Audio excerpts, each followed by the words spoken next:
Aujourd'hui, on n'est pas en grande forme et on tourne en avance parce que tout tourne toujours plus vite et que je suis bien obligée de prendre de l'avance. En fait, je me barre demain et je ne pourrai pas tourner plus tard.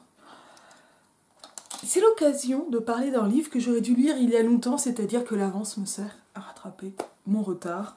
On va parler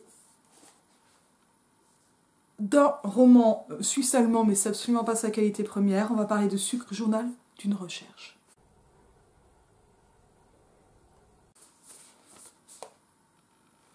Sucre, journal d'une recherche, c'est ce texte. Peut-être un roman, peut-être pas exactement, de Dorothée Elminger, qui est, donc, me semble-t-il, suisse-allemande, où elle est née à Zurich, elle vit aujourd'hui à New York. Et il s'agit ici de son troisième roman, qui a eu un prix, le prix Franz Hessel en 2021. C'est un texte qui n'a pas fait énormément de bruit en France. Là, en regardant très rapidement, j'ai vu un article dans Le Monde réservé aux abonnés, un article de Martin Ras qui m'aura beaucoup aidé pour l'article de Martin Ras pour Diacritique, je vais le mettre en description. Mais pas grand chose en français, j'ai pas fait de recherche germanophone, ce que j'aurais dû faire parce qu'en fait j'en ai eu des racines, mais enfin moi maintenant je vis plutôt dans les cimes que dans les racines, c'est-à-dire que j'ai complètement verlernt mon allemand. Et ce roman a été traduit par Camille Luscher et Marina Skalova.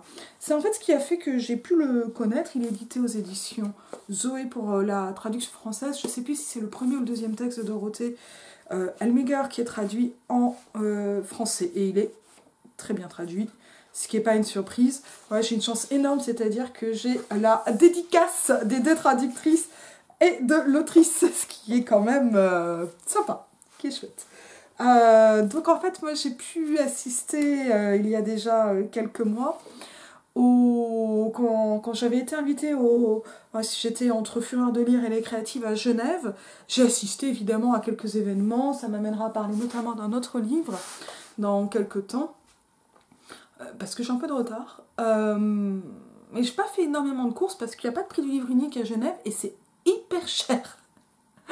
Donc, mais voilà, j'ai quand même pu assister à des rencontres, des présentations, et à la Bibliothèque municipale de Genève, il y avait cette présentation de Sucre, journal d'une recherche, avec donc les deux traductrices et l'autrice, donc je connaissais déjà Marina, qui est une amie, et que je salue, parce que je sais que Marina va regarder cette vidéo, ça c'est évident, et ça me fait un grand plaisir, en attendant de voir Marina elle-même en vidéo, donc par Marina, Camille Luscher et Dorothée Elminger, j'espère que je prononce tout correctement. Donc c'était déjà en fait l'amitié qui m'a amenée par là et en me disant si Marina traduit ça, Zoé est une maison que je connais pas extrêmement bien mais pour laquelle j'ai énormément d'estime et que qui me passe régulièrement entre les mains ou qui souvent aussi peut me donner des envies de lecture. C'est pas mal aussi de ne pas lire que franco-français même si je reste dans francophonie européenne. On élargit doucement les cercles. En tout cas, voilà, je me suis dit, tiens, il faut que j'aille voir ça, il faut que j'aille voir cette rencontre, il faut que j'aille écouter Marina en rencontre. J'avais déjà entendu Marina en rencontre et c'était un très très chouette moment qui m'a énormément plu. Alors dont j'ai à peu près tout oublié. Alors il y a des petits bouts qui me sont revenus, des petits fragments à la lecture, mais globalement j'ai à peu près tout oublié, ce qui était chouette aussi parce que comme ça j'ai passé un bon moment et j'ai lu un très bon livre ensuite. Ce qui n'était pas une surprise, vu toutes ces circonstances amicales et d'estime, très importantes. Et on va en arriver au livre lui-même. Alors moi je ne connaissais pas du tout Dorothée Elminger, avec qui j'ai donc pu un peu discuter entre plusieurs langues ce soir-là, parce que j'étais invitée aussi, même si je n'étais pas invitée ce soir-là, mais le lendemain. Donc il a comme ça une vie complètement internationale entre la Suisse, l'Allemagne et New York, et qui vivait à New York quand je l'ai rencontré. Et moi, voilà, je n'en avais mais jamais entendu parler. Je suis absolument désolée d'être aussi ringarde, désinformée, mais enfin la vidéo va servir quand même à aussi mettre en lumière le livre. Le titre original n'est pas Sucre, journal d'une recherche, alors je sais plus ce qu'il est, il y avait eu une longue discussion, Aus der Zuckerfabrik, c'est-à-dire depuis, en dehors de la fabrique de sucre. Alors le Aus der, il permet de donner une espèce de provenance en allemand, et on va avoir comme ça, alors je sais pas si en allemand on a comme en français en ce moment, comme on a l'édition La Fabrique, mais une espèce de quasi-synonymie entre fabrique et poétique, alors poétique vraiment du côté de la littérature, mais fabrique du ci, c'est ça, fabrique du ci, fabrique de ça. Moi je le fais aussi, hein, voilà, mais il y a une espèce de tic à ce niveau-là, où si on est vraiment dans un sens qui est plus usine, en tout cas, bon, la traduction de fabrique, c'est fabrique, mais en tout cas, voilà, on a à peu près ce sens-là. Je trouve que le titre, là, est super. Alors, Marina m'a confié en avoir voulu un autre à un moment, mais en tout cas, je trouve que c'est un consensus qui fonctionne extrêmement bien sur, donc, Sucre, journal d'une recherche, alors qui n'est pas exactement un titre, un sous-titre, mais qui contient ce double mouvement Sucre, sous-titre, dès son titre. Alors, comment ça se... Oui, ça peut, la typographie le montre un peu au niveau de la page du titre. Et donc il y a quelque chose, voilà, moi que j'aime beaucoup par rapport à la provenance, alors ça veut dire comme en sortant de la fabrique de sucre, ça pourrait être quelque chose comme ça, enfin il y avait eu plein de choses qui avaient pu être envisagées. Là ce qu'on va avoir c'est directement l'objet et on est en dedans, ou l'objet ou la matière, d'ailleurs c'est compliqué à dire c'est quoi le sucre, l'aliment, le symbole. La marchandise aussi. En tout cas, on va avoir comme ça ce substantif en article 0, donc sans article, comme ça directement là, virgule, journal d'une recherche, ce qui va avoir un effet, très concrètement, on a un titre thématique avec cet objet, cette matière qui est concrète, hein, le sucre ça se touche même, et qui nous parle bien de ce dont va parler le livre, et cette espèce de sous-titre après la virgule, et donc on a une envie de refaire le lien entre quelque chose qui est présupposé et ce qui va être mis en prédicat, c'est-à-dire entre un titre plutôt thématique et un titre plutôt rématique, journal d'une recherche. On se rappelle, thématique, ça parle de ce qui est dedans, rématique, ça va être la forme.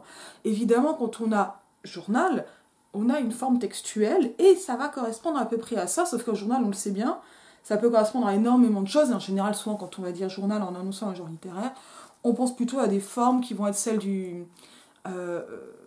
diarisme, du journal de bord ou du journal intime, qui peuvent confiner à l'autobiographie, hein, selon, plutôt qu'au journal de la presse, au journal médiatique. Effectivement, on va être pas trop du côté de la presse médiatique, mais on va pas être non plus du côté du journal intime, et on n'est pas complètement au niveau du journal de bord. En tout cas, on n'aura aucune date, par exemple. C'est un journal qui est quand même précisé par un génitif, un complément du nom, d'une recherche. Et donc, cette recherche devient elle-même aussi rématique que thématique. C'est-à-dire qu'elle est autant le genre que la chose dont il va s'agir dans le livre. Et ça, c'est plutôt intéressant. Et en fait, ça va assez correspondre à cette forme qui est très étrange de sucre, virgule, journal d'une recherche, ou sucre, journal d'une recherche, plus sobrement. C'est-à-dire que ce qui va se passer, en fait, dans ce texte, c'est qu'on va avoir une impression d'énormément de fragments. Je vais lire le début et, voilà, faire comme d'habitude des petits points. Alors, donc, sucre, journal d'une recherche. Et c'était donc le 24 novembre pour J. Et donc là, on est en 2020. Et là, moi, c'est une édition de 2020 en copyright original et en édition française 23. Body my house, my hand. What will I do when you're fallen? Where will I sleep or will I ride? What will I hunt? Bon, je suis sûre que j'ai extrêmement mal lu. Mary Swanson, question. Donc, je sais pas ce que c'est exactement ma monture. Mais mon corps, ma maison. Et ça va être vraiment très intéressant, notamment si on reprend le titre premier, House, la fabrique. Parce qu'on pourrait avoir, si on a un genre de changement d'échelle entre la fabrique et le corps, et en tout cas pour la version, on va dire, française, et on se rappelle qu'une traduction est une réappropriation, ici par deux très bonnes traductrices, hein. Il va, en plus d'être sympa, il va y avoir ce moment, le passage de quelque chose qui peut être très petit, si on pense au grain de sucre ou au morceau de sucre, mais aussi très grand, en tout cas qui est de l'ordre enfin, dont la dimension va être laissée dans le vague. C'est ça qui est très étonnant dans le substantif seul, c'est qu'on va avoir quelque chose qui est à la fois très concret et qui en devient abstrait tellement, tellement tout est imprécisé. Et qui va être ici ramené donc quand même plus ou moins au sommeil. Où est le sucre? Je ne le trouve pas. Le sucre, Wolfram Lotz, Saintes Écritures 1. Et il me semble que cette citation elle va revenir. Je ne sais plus ce qu'il en est de la première. Ça donne à peu près ça. Je traverse des broussailles. Il y a quelques oiseaux qui gazouillent aussi. C'est un dialogue. Et après, rien. C'est toujours la même chose. Mais elles te plaisent, ces broussailles. Qu'est-ce que tu veux que je te dise? Tu dois quand même pouvoir dire si elles te plaisent, ces broussailles. Ce que tu espères y trouver. Ce qu'elles représentent pour toi. Mais je suis en plein dedans. On voit bien que tu n'as aucune idée de ce que c'est. J'imagine quelque chose de très désordonné. Un grand bazar sans vue d'ensemble. Mais c'est beau aussi parce que tout peut y trouver sa place et la lumière change au cours de la journée et tombe tantôt ici, tantôt là-bas. Et parfois il y a de la neige et parfois c'est énervant, car on n'arrête pas de s'accrocher aux branches des buissons, surtout si elles ont des épines et comme tu adores porter ce pantalon de velours, bon d'accord. Donc dans ces broussailles, tu marches, tu erres, ou tu fais quoi? Rien du tout. Enfin, peut-être que j'avance un peu des fois et puis je m'arrête et je fume une cigarette. Et les oiseaux? Oui, eux, ils me plaisent bien. Donc là, on est sur une espèce de prologue, sans aucun titre, qui va démarrer d'une manière qui est proprement mystérieuse dans la mesure où on ne sait pas qui parle, à qui, pourquoi les broussailles, ni où on est. C'est pas du Beckett, mais c'est pas loin. Alors, qu'est-ce que l'on va avoir à ce niveau-là? Et en plus, thématiquement, on va avoir comme ça cette forme, cette figure de la broussaille, qui est quand même un peu moins élitiste que le rhizome, par exemple, mais qui va être beaucoup plus, j'allais dire prosaïque, le rhizome est prosaïque, mais beaucoup plus quotidienne. Et qui a en plus cette particularité, les broussailles, c'est même pas un nom d'espèce, en fait, c'est plutôt un genre. C'est même, on peut tailler en broussaille. Donc on n'est pas exactement sur une matière, on n'est pas exactement sur une espèce, on est quand même sur du végétal, on est sur de la consistance. On est sur de la consistance et aussi, et ça va être thématisé dans le dialogue, sur quelque chose qui est de l'ordre justement du désordre. Et qui en même temps n'est pas sans ordre absolument. C'est autre chose qui va être thématisé et on comprend assez vite que cette autre chose va justement être programmatique pour la dimension au moins formelle de ce texte, et qui est assez difficile à qualifier ou à décrire. On reprend plus en détail. Ça donne à peu près ça. Hop, on commence par un déterminant absolument indéfini, légèrement oral, avec répétez, ça donne à peu près ça. Le ça ici, il est censé être déictique ou anaphorique. Il est censé faire référence à quelque chose que l'on connaît, mais on ne sait pas de quoi il s'agit. Est-ce que ça va reprendre le titre, le livre, le thème? C'est pas si clair. Mais c'est justement cette approximation qui n'empêche pas une désignation, qui va permettre de guider le texte. Et c'est justement par un ensemble de désignations et de désignations successives que l'approximation va commencer à se préciser ou va se faire en progressant. Et en même temps, on a quelque chose qui est, pour ainsi dire, onirique, et puis la thématique du sommeil que l'on avait dans l'épigraphe nous conduit vers cette piste, qui pourrait dire voilà, quelque chose comme « s'agit-il d'un récit de rêve ?» C'est pas précisé. S'agit-il d'un fantasme? S'agit-il d'un souvenir? S'agit-il... On ne sait pas. A priori, il s'agit quand même plutôt d'une scène qui est vécue, d'une manière ou d'une autre, ou d'une réminiscence, d'une forme de réveil aussi. Voilà. En tout cas, on a une forme de début in medias res, non seulement par le dialogue, d'un point de vue formel, mais aussi au niveau thématique. C'est là où on est, et où on voit qu'il y a une espèce de concordance entre ce qui est raconté et le fait de le raconter. Ça donne à peu près ça, je traverse des broussailles. On notera le présent d'énonciation. On est là, je traverse des broussailles. Qui est je ne sais pas. Mais je traverse des broussailles, en même temps, c'est une chose dans laquelle on peut quand même globalement, à peu près toutes et tous, à peu près, se projeter. On peut s'y imaginer. Il y a quelques oiseaux qui gazouillent aussi. Bon, là, on a un tableau, broussailles, oiseaux, du son. Et globalement, la broussaille a aussi une consistance. On peut imaginer un toucher, puisqu'on traverse, mais c'est pas spécialement développé. Et après, et là, s'enclenche un récit. Ça donne à peu près ça, on passe de la fixité de l'image au présent d'énonciation, et ça va commencer à s'enclencher. Rien, c'est toujours la même chose. Ah non, en fait, ça s'enclenche pas. Ou alors, ça devient itératif et ça se répète. Et donc là, ce qui va venir, c'est, d'une certaine façon, la subjectivité. Mais elle te plaît, ces broussailles. C'est une subjectivité qui n'est pas au premier plan parce qu'elle est sur le mode du datif, hein, du COI. Elle te plaise à toi.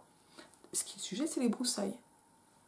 Et avec, finalement, par la broussaille, une espèce de métonymie de la scène.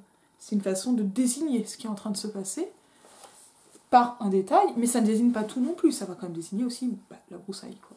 Elles te plaisent, ces broussailles. Qu'est-ce que tu veux que je te dise ? Hop, quelque chose qui ne va pas fonctionner, mais qui va ramener à la situation de communication qui s'avère pas impossible, mais en tout cas difficile, ou en tout cas qui va remettre en question la désignation, le fait même d'énoncer. Tu dois quand même pouvoir dire si elles te plaisent, ces broussailles, ce que tu espères y trouver, ce qu'elles représentent pour toi. On se croirait chez le psychanalyste. Hein. Et en même temps, on a un tutoiement. C'est marqué en allemand, le tutoiement, qui sort quand même aussi de la possibilité psychanalysante. Une incohérence. Et donc, tu dois quand même pouvoir dire si elles te plaisent. Ça va insister sur le fait de pouvoir énoncer un avis, un commentaire, un goût. Ce qui va être glosé par un espoir, une représentation, un symbole. Donc on voit que les broussailles ne sont plus à un niveau qui serait par exemple de contemplation sensorielle, pas forcément d'ailleurs visuelle, esthétique, hein, à autre chose qui va devenir symbolique. Donc on s'en doutait, la broussaille peut devenir un symbole dans un programme esthétique. Ici, cette possibilité est proposée par l'espèce de locuteur second. Mais je suis en plein dedans. On voit bien que tu n'as aucune idée de ce que c'est. Et en même temps, cette espèce de commentaire est refusé dans le sens où il suppose une distance. On n'ose pas dire un surplomb ou un aplomb, qui est impossible. En plein dedans. Et le in medias res que je proposais au tout début se retrouve ici complètement remis au premier plan, d'une manière qui est pour ainsi dire concrète. Je suis en plein dedans, on voit bien que tu n'as aucune idée de ce que c'est. Ici, la vision étant par contre elle-même métaphorique. Puisque finalement, ce qui est reproché à l'autre, c'est justement de ne pas voir. J'imagine, et donc, hop, vient suppléer quelque chose d'autre, et c'est là où s'ouvre l'intérêt littéraire. Quelque chose de très désordonné. On rappelle, je parlais de consistance pour la broussaille, bon, évidemment, j'ai lu le livre. Hein. Ici, ce désordre, il va apparaître, là aussi, d'une manière qui est, pour ainsi dire, par un complément de matière, quelque chose de très désordonné. Mais c'est très vague, parce que finalement, c'est sur une façon d'organisation ou de non-organisation que se définit la chose. Un grand bazar sans vie d'ensemble. Et là, il y a quelque chose qui est très intéressant, qui est l'assimilation entre l'ordre/désordre, l'ordre ou le désordre, et la vue que l'on peut avoir dessus. qui pourrait laisser supposer qu'un surplomb donnerait de l'ordre, alors que pas forcément. Mais en tout cas qu'il y aura une autre façon de voir ou de ne pas voir en étant dedans. Mais c'est beau aussi parce que tout peut trouver sa place. Et donc là, en fait, quelque chose est refusé dans le surplomb organisateur, et ça c'est très important, qui va se retrouver dans cette image du bazar. C'est une image qui, en français du moins, est orientale ou orientalisante. Je ne pense pas qu'il y ait ici une convocation très forte. Hein. Un bazar, c'est un souk au sens étymologique, mais qui va aussi... Alors moi, c'est une image que j'aime bien, en dehors, évidemment, de la fétichisation orientaliste, hein, parce que... Et qui, là, va se retrouver... Moi, j'adore aller au puces, donc c'est... Alors, c'est jamais si en bazar que ça, un bazar, hein. C'est au contraire très ordonné, mais on va avoir une impression de grouillement, d'accumulation. Et là, moi, j'aimerais beaucoup gloser aussi sur ces questions de qu'est-ce qui est bazar, est-ce qu'il y a bazar quand il y a accumulation, etc. Est-ce que le vide fait de l'ordre, par exemple? Ça, c'est vraiment des questions qui m'intéressent beaucoup. Mais c'est beau aussi parce que tout peut y trouver sa place, et ça, c'est vraiment intéressant. Parce que du refus du surplomb arrive cette idée d'une autre place des choses, parce que justement, il n'y a pas le surplomb. Alors, c'est pas dit. Ça va apparaître de manière très concrète par cette image du bazar, qui peut être tout simplement un genre de désordre, en fait. Hein, c'est en désordre, comme on va dire, ah, c'est le bazar dans le salon. Et c'est le bazar dans le salon. Mais c'est le chantier. Hein. Et voilà. Là, va y avoir... c'est pas forcément le bazar dans le sens du marché. Hein, mais, voilà, déjà dans le désordre va permettre... On dit souvent c'est rangé parce que chaque chose a une place et chaque chose est à sa place. Mais finalement, le désordre permet aussi l'accueil. Et la lumière change au cours de la journée. Hop, on reste dans cette dimension très concrète, mais dont la lecture, on va dire, allégorique. Et pas, en fait, on a une lecture littérale et on a une lecture littéraire au niveau d'un programme formel de l'œuvre. Donc allégorique ou d'un sens plus symbolique, plus abstrait. Et on a un va-et-vient permanent entre les deux. La lumière change au cours de la journée et tombe tantôt ici, tantôt là-bas, et parfois il y a de la neige, et parfois c'est énervant car on n'arrête pas de s'accrocher aux branches des buissons, surtout si elles ont des épines, et comme tu adores, etc. Et donc là, en fait, en imagination, le parcours de traverser les broussailles va être redonné, et il est redonné avec une espèce de touche presque tendre, qui est dans cette espèce de détail du costume, mais surtout de l'habitude et du goût qu'il y a à porter ce costume, ce pantalon, exactement ce vêtement, ce pantalon en velours. Et on notera que le pantalon en velours, il a un grand intérêt, il n'est pas genré et il n'est même pas tellement temporel. Comme, bon, ok, c'est pas trop 18e siècle, mais bon, ça on s'en doutait un peu quand même quand on va lire le texte. Bon, d'accord.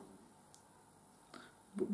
Et donc finalement, c'est l'imagination qui va gagner, justement dans ce cas-là de concret, pour dire ou faire dire justement la broussaille qui n'était pas d'ici, mais qui le devient par l'imagination. Donc dans ces broussailles, tu marches, tu erres ou tu fais quoi? Poursuite comme ça. Poursuite d'un récit qui n'est pas événementiel, mais qui est peut-être itératif ou énonciatif, sur un moment ou sur une répétition. Rien du tout. Refus. Enfin, peut-être que j'avance, un peu des fois, et puis je m'arrête et je fume une cigarette.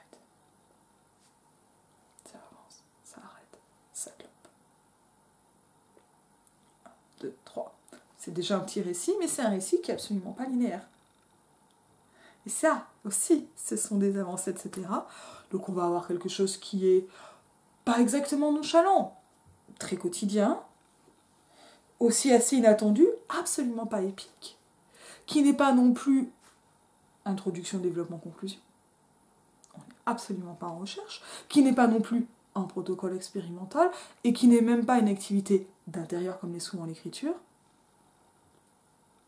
parce qu'on est dans les broussailles et qu'en plus on fume. Et les oiseaux, là on n'est vraiment pas en intérieur, oui, eux, ils me plaisent bien. Et donc finalement, la réponse qui n'était pas possible, sur la broussaille dans laquelle qu'il s'agit de traverser, elle le devient par ce qui est justement au surplomb, mais qui s'en fiche et qui fait partie du tableau sans en être ou en étant ailleurs, à savoir les oiseaux et leurs chants, qui vont amener un goût, mais sans qu'il y ait pour autant de précision. On a juste un genre de concession sur le chant des oiseaux. Et ça fait déjà programme de pas mal de choses. Dans le ton, dans le mystère, de manière d'avancer, de manière surtout peut-être de ne pas avancer, de ne pas progresser, et en même temps, ça va quand même se passer. Cela dit, on n'a absolument pas le lien avec le titre, avec sucre.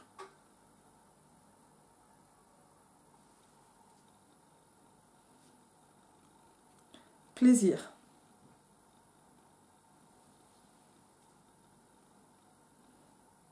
Tous les jours, quand je me réveille, le soleil est déjà levé. À la télé, ce reportage sur une plantation d'ananas près de Saint-Domingue. Vaste ciel de nuages blancs. Dans les champs, les travailleurs, majoritairement haïtiens, se lancent les fruits mûrs à la chaîne. Puis le roi de l'ananas entre dans le cadre.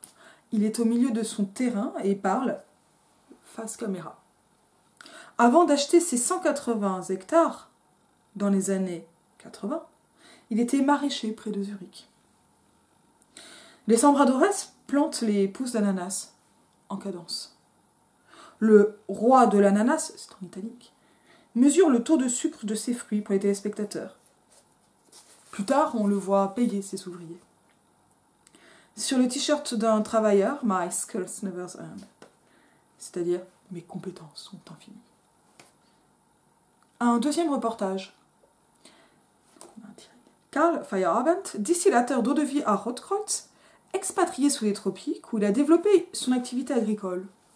Juché sur son cheval, il promène 4 rois à travers un paysage luxuriant. Palmiers, prairies, plantes verdoyantes. Le ciel, tout délavé. Mail de France. On m'invite cet hiver à parler de mon travail dans une école en banlieue parisienne. La directrice de l'école, m'écrit-on, se propose de venir me chercher en voiture dans le quartier latin pour m'emmener à Plaisir, où se trouve le collège Guillaume Apollinaire, avant de me reconduire à l'hôtel. Les explications que j'échafaude quand quelqu'un me demande à quoi je travaille. Le parking de Philadelphie, New World Plaza. Le désir. Sucre.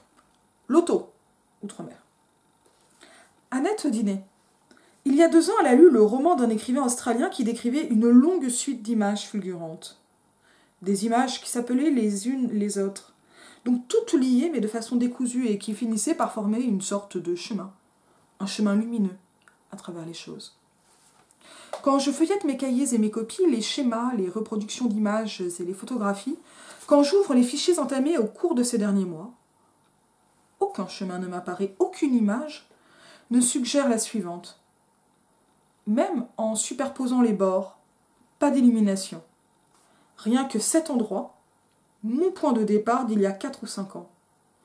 Et depuis, tout ce qui m'est tombé entre les mains, tout ce que j'ai vu, et qui m'a semblé avoir un rapport avec ce premier endroit, je l'ai recueilli et l'ai accueilli sur cette vaste place. Tout comme les ifs taillés comme des pains de sucre, aperçus dans le château, dans le parc du château de Plaisir. Le centre commercial au nord de la ville, grand plaisir. La mosquée de Plaisir. C'est un endroit où ne règne aucun ordre préétabli.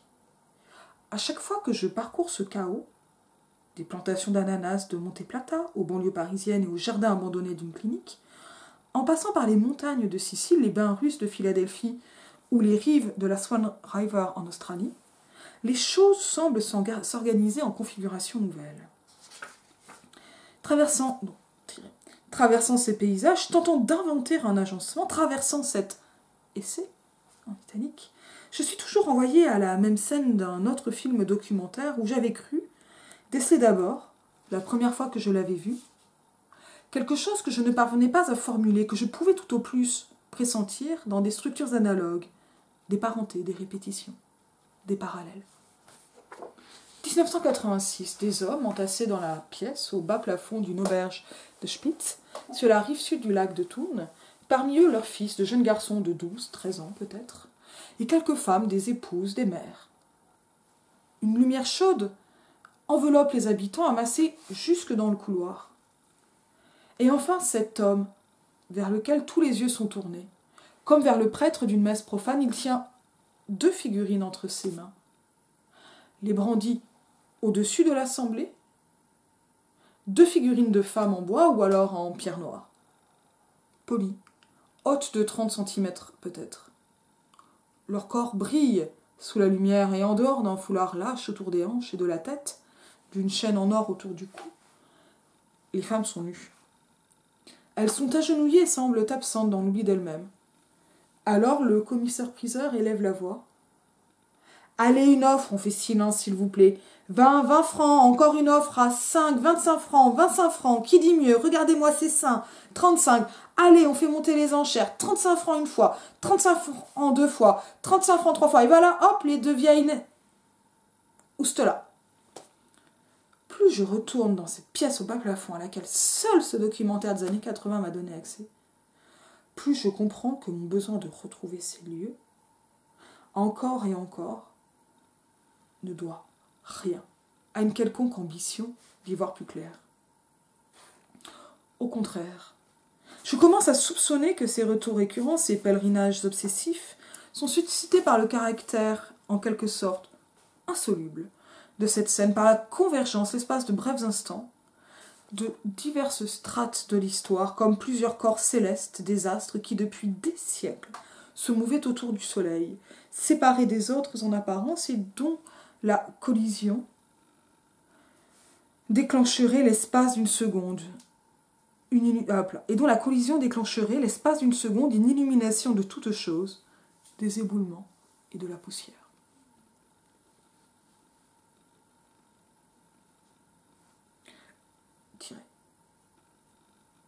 Une strophe tirée du poème Dream Song, Swanward 11, de John Berryman. Hunger was constitutional with him. Women, cigarettes, liquor, need, until he went to pieces. The pieces set up and what?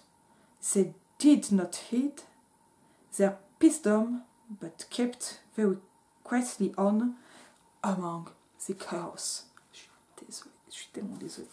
En note, la fin lui était constitutive, femme, cigarette, alcool, envie, jusqu'à ce qu'il tombe en pièces. Les pièces se redressèrent et se mirent à écrire. Elles n'abandonnèrent pas leur morcellement, mais continuèrent bien gentiment au milieu du chaos.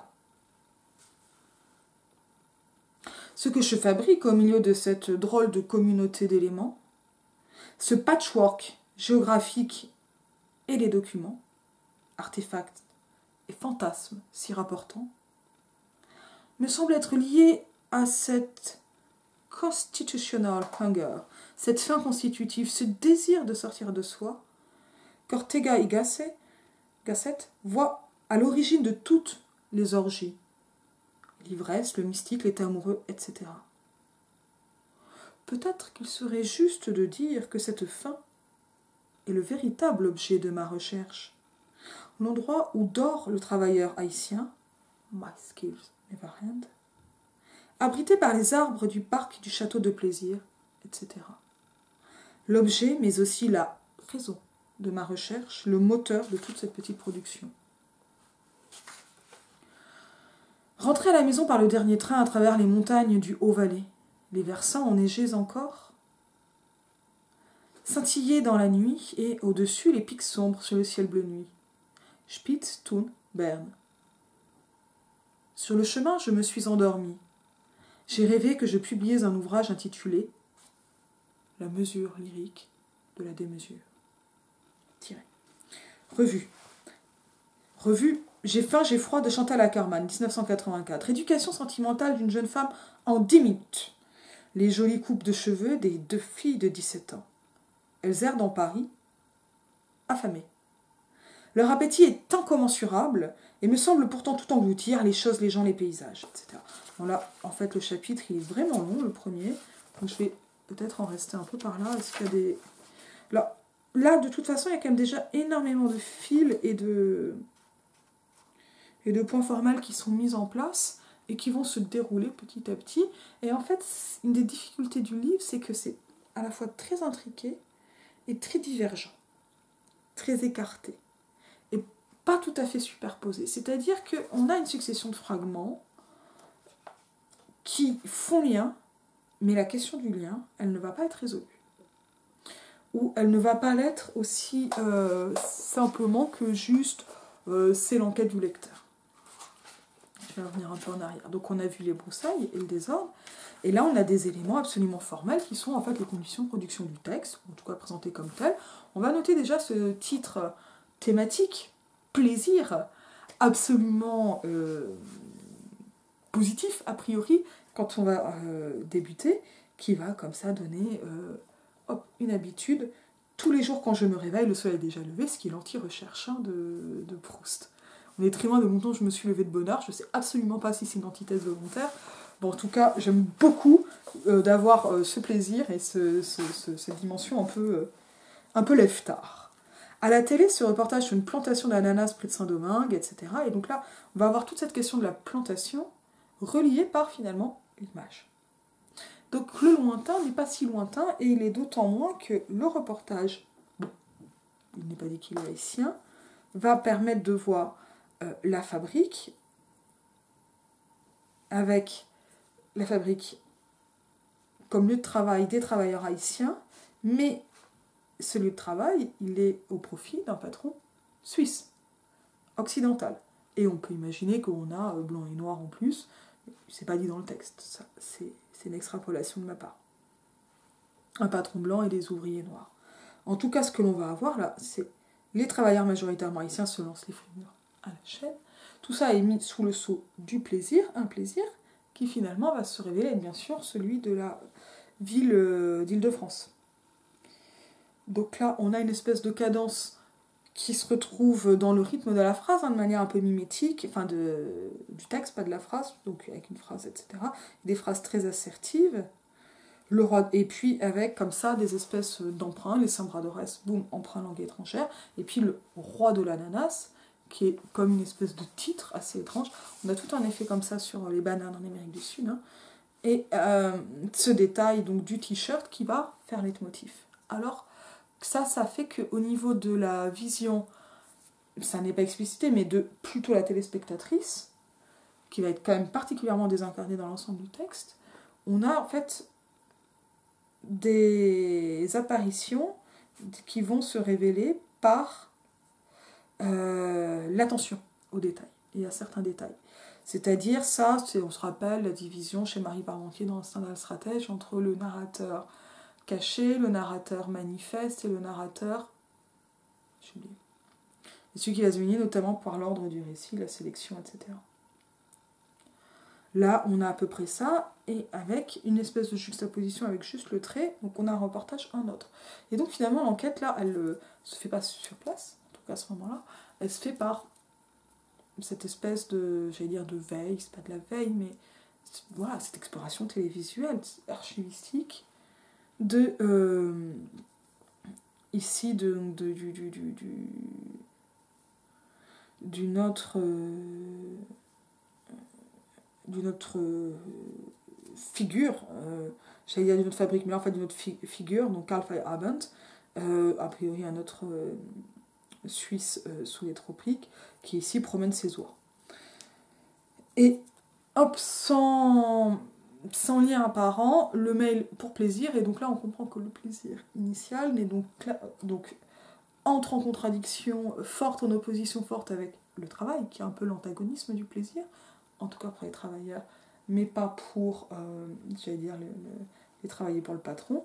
Enfin, là, en fait, il y a quelque chose qui va se dire, juste des juxtapositions de l'oppression, surtout de l'exploitation, qui est relié à un autre travail, lui aussi, cette fois à plaisir, mais qui va être un travail donc de l'autrice qui prend la parole. Là, on va avoir une espèce de continuité autobiographique avec un genre de pacte qui ne pose pas question en fait, mais qui reste quand même globalement désincarné dans le texte, non pas parce qu'il s'agit de se nier, mais c'est pas forcément une forme de pudeur ou de se cacher, mais parce que tout le journal, ça c'est un truc qui m'a semblé vraiment intéressant et pas forcément évident de se le dire, parce que justement c'est caché. Le journal de la recherche, ça aurait pu être les émotions de la personne qui fait la recherche. C'est pas du tout de ça dont il s'agit. La subjectivité, elle va apparaître dans le collage, et dans un collage qui n'est pas fini. Et elle est dans la broussaille, en fait. Et c'est là qu'on va avoir les explications que j'échafaude aussi dans cette imagination hypothétique, dans certains souvenirs, dans certains éléments, dans certaines obsessions, répétitions, les images donc, qui s'appelaient les unes et d'autres, etc. Mais ça vient en fait d'ailleurs. Et c'est là où on a une impression de désincarnation, parce qu'en fait on n'a pas l'impression, on n'a pas un moment eureka, on n'a pas l'impression d'un moment de création, ou en tout cas la monstration, la désignation, voilà, l'explicitation de ce genre de moment. Mais on a là cette image donc, très forte donc, des fragments qui finissent par dessiner une sorte de chemin, un chemin lumineux, page 14-15, et ça marche pas du tout pour le texte que l'on a entre les mains, de manière programmatique au début. Et ça, on va le voir notamment avec tout ce qui m'est tombé sous la main, tout ce que j'ai vu qui m'a semblé avoir un rapport avec ce premier endroit. Je l'ai recueilli et accueilli sur cette vaste place. Et là, on se rappelle ce qu'il y avait sur le bazar. Donc, c'est un genre de fichier qui s'est écrit comme ça. C'est un endroit où ne règne aucun ordre préétabli. À chaque fois que je parcours ce chaos, des plantations d'ananas de Monte Plata aux banlieues parisiennes, au jardin abandonné d'une clinique, en passant par les montagnes de Sicile, les bains russes de Philadelphie ou les rives de la Swan River en Australie, les choses semblent s'organiser en configuration nouvelle. Et donc c'est vraiment là où tout va se jouer. Donc sucre, journal d'une fabrique, c'est vraiment, c'est explicite hein, là, sur la faim, le besoin, le plaisir, et littéralement le sucre, en surimprimant des configurations nouvelles, des couches qui vont être globalement celles d'un grand gagnant du loto. Et on verra les liens, ils seront explicités avec ceux qui débutent ici. Donc des choses qui peuvent sembler très très exotiques, et très exotiques en proche, mais qui sont inattendues, surprenantes, qui le sont aussi d'un point de vue économique, et c'est ça qui va expliquer leur intérêt, mais ça, c'est les juxtapositions qui vont permettre de le voir, le passage par les reportages qui va permettre ça, et donc en fait là, et ça, tout ça étant pris dans une espèce de géographie et d'une histoire mondiale, qui est celle du sucre, et je vais vous mettre le texte qui avait été plagié de Zakatoto, qui avait été plagié par Laurence Decoq, La fabrique du sucre, qui était sorti dans la revue Zist. Ça, je vais le mettre en description.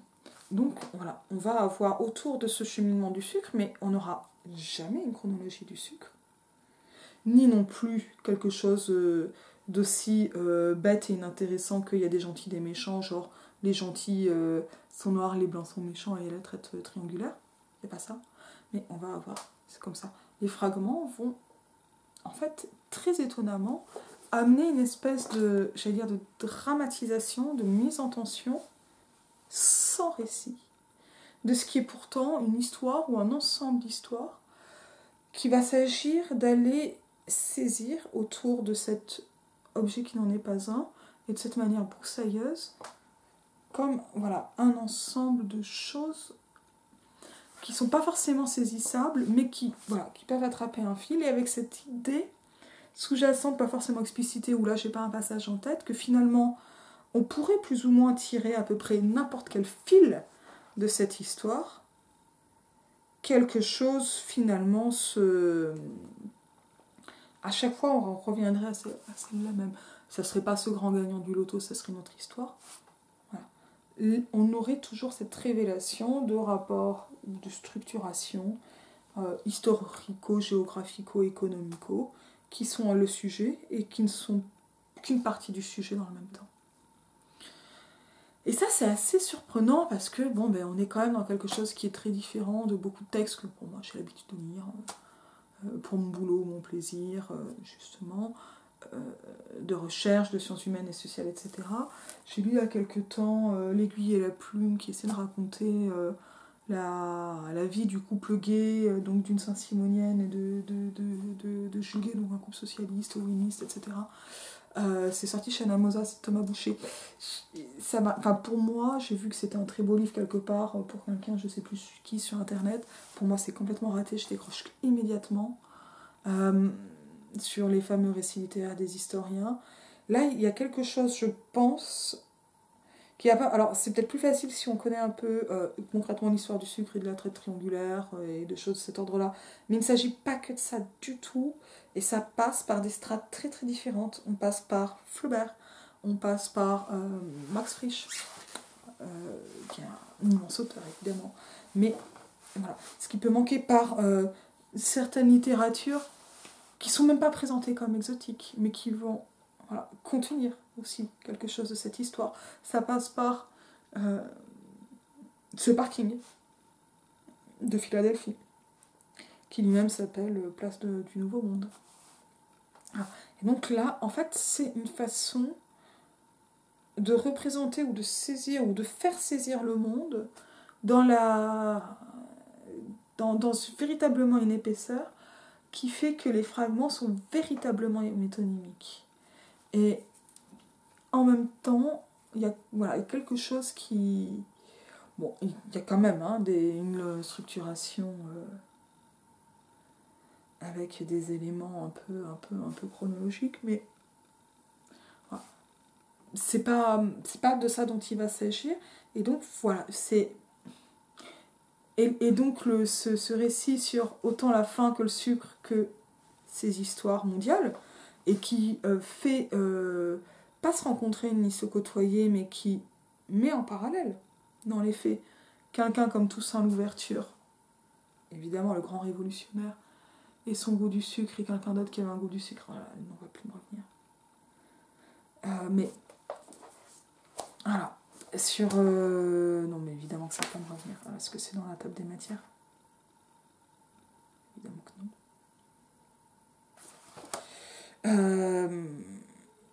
Alors, avec des gens qui sont précisés, d'autres pas, etc.